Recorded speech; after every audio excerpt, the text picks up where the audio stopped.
ବେଲ ଭାବି ଯେବେ ତୋଳିଲି ସଭିଏଁ କହିଲେ କଇଁଥ ବୋଲି। ବେଲ ପାଚିଗଲେ ମିଠା, କଇଁଥ ପାଚିଲେ ଖଟା। ଆଜି ସେଇ ଖଟା କଇଁଥରେ ଗୋଟେ ଚଟଣି ବନେଇବା। ଆଜିର ଏଇ ଚଟପଟା ରେସିପି କେମିତି ମୁଁ ପ୍ରିପାରେସନ୍ କରିଛି ଚାଲନ୍ତୁ ଦେଖିନେବା।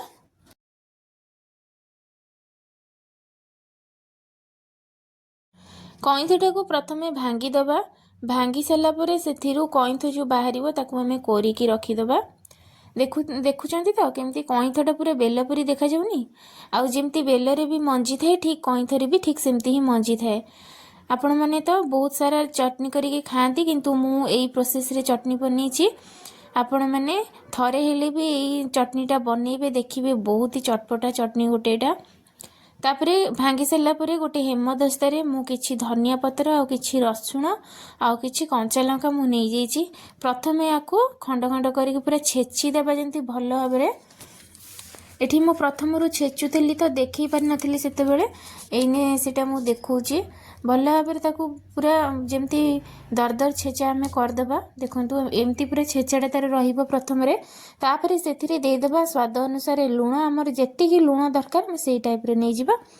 ତାପରେ ଏଠି ଟିକେ ଫ୍ଲେଭର ଆଣିବା ପାଇଁ ମିଠା ଦେଇଦେଇଛି, ମାନେ ଚିନି ଟିକେ ଦେଇଦେଲି। ଦେଇକି ପୁଣି ଟିକେ ତାକୁ ଭଲ ଭାବରେ ଛେଚିଦେଲି। ଛେଚି ସାରିଲା ପରେ ପୁଣି ତାକୁ କ'ଣ କଲି ନା ଏଠି କଇଁଥ ଦେଇଦେଲି। କଇଁଥକୁ ସବୁଯାକ ଭଲ ଭାବରେ ଦେଇଦେବା। ଏଇଠି ତାପରେ ମୁଁ ଆଉ ଗୋଟେ ଜିନିଷ ଆଡ଼୍ କରିଛି ଯେଉଁଟାକି ଫ୍ଲେଭର 2 ଗୁଣା ବଢ଼େଇ ଦେବ କଇଁଥ ଚଟଣିର। ଏଇଟା ହେଉଛି କାସୁଣ୍ଡି। ଏଇଟା ମୁଁ ହୋମମେଡ଼୍ କାସୁଣ୍ଡି ମାନେ ଘରେ ତିଆରି କରିଥିଲି। ଆପଣମାନେ ମାର୍କେଟରୁ କିଣି ଆଣିକି ବି କାସୁଣ୍ଡି ଦେଇପାରିବେ। ତାର ଫ୍ଲେଭରଟା ବହୁତ ହି ବଢ଼ିଆ ଆସିବ ଖାଇବା ପାଇଁ। ଆଉ ସବୁ ଦେଇକି ପୁଣି ତାକୁ ମୁଁ ଭଲ ଭାବରେ ପୁରା ଛେଚି ଦେଉଛି। ଏଇଟା ଆପଣମାନେ ଚାହିଁଲେ ବି ଗ୍ରାଇଣ୍ଡରରେ ଆପଣମାନେ କରିଦେଇ ପାରିବେ, କିନ୍ତୁ ମୁଁ ଏଇଟା ହେମଦସ୍ତାରେ କରୁଛି ଟିକେ ଭଲ ଫ୍ଲେଭର ଆଣିବା ପାଇଁ। ମାନେ ଚଟଣି ମାନେ ଏମିତି ଛେଚିକି ହିଁ କଲେ ଭଲ ଲାଗେ। ଯେହେତୁ ଏଠି ଧନିଆ ପତ୍ର ଅଛି ସେ ଟିକେ ଛେଚିଲେ ଟିକେ ଭଲ ଲାଗିବ। କଇଁଥର ସିଜିନ୍ ଯିବା ଆଗରୁ ଆପଣମାନେ ଥରେ ହେଲେ ଏଇ ଚଟଣିଟା ବନେଇକି ଖାଆନ୍ତୁ। ଦେଖିବେ ଏଇ ଚଟଣିଟା ଆପଣ ଥରେ ବନେଇଲେ ବାରମ୍ବାର ବନେଇବାକୁ ଇଚ୍ଛା କରିବେ।